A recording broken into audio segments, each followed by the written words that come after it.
মুনতাহা, তোমার লেখা কি কমপ্লিট হয়েছে? না বাবা, কেন হয়নি? আমি তো একটু মোবাইল দেখছিলাম যে যে পরে। কেন মোবাইল দেখতেছিলে? তোমাকে না আমি বলেছি যে তুমি লেখা কমপ্লিট করে তারপরে আমাকে দিবে, আমি তোমার লেখাগুলো চেক করব। তুমি এখনো মোবাইল দেখতেছো কেন? আজকে কিন্তু লেখা কমপ্লিট না হলে আমি তোমাকে বাসা থেকে বের করে দেব কিন্তু।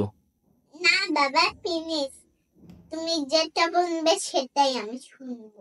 না, তুমি এতক্ষণ লেখা শেষ করনি, আর এখন বলতেছো যে যেটা বলবো সেটা শুনবে। আমি কিন্তু তোমাকে বের করে দিব আজকে যদি আমি লেখা না পাই। প্লিজ বাবা, তুমি আমাকে বাসা থেকে বের করে দিও। না, আমি তোমার কোনো কথাই শুনবো না, আমি তোমার লেখা দেখব। লেখাতে যদি আজকে কোনো ভুল পাই তাহলে তোমাকে আমি বাসা থেকে বের করে দেবো। আমি কারো কথা শুনবো না। ওকে বাবা। তাহলে কি আমি লেখা কখন দিবে তুমি?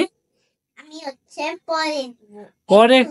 পরে না, তুমি এখনই আমাকে লিখে তারপরে তুমি আমাকে লিখা দিবে। আমি তোমার লেখা চেক করব। যদি আমি কোথাও ভুল পাই আজকে তোমাকে বাসা থেকে বের করে দিব। ঠিক ওকে আছে? বাবা।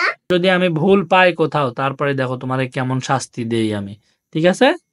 হ্যাঁ বাবা, হচ্ছে নেক্সটটা শুধু হচ্ছে যে ভুল হচ্ছে। কোনো ভুল হলে আমি আজকে তোমার ক্ষমা নাই। তোমাকে আমি অনেক বলেছি। তুমি মোবাইল দেখবে, এই করবে, সে করবে, আর তুমি পড়বে না। হ্যাঁ? আজকে তোমার আর কোনো মাফ নাই। ঠিক আছে? ওকে বাবা। ঠিক আছে।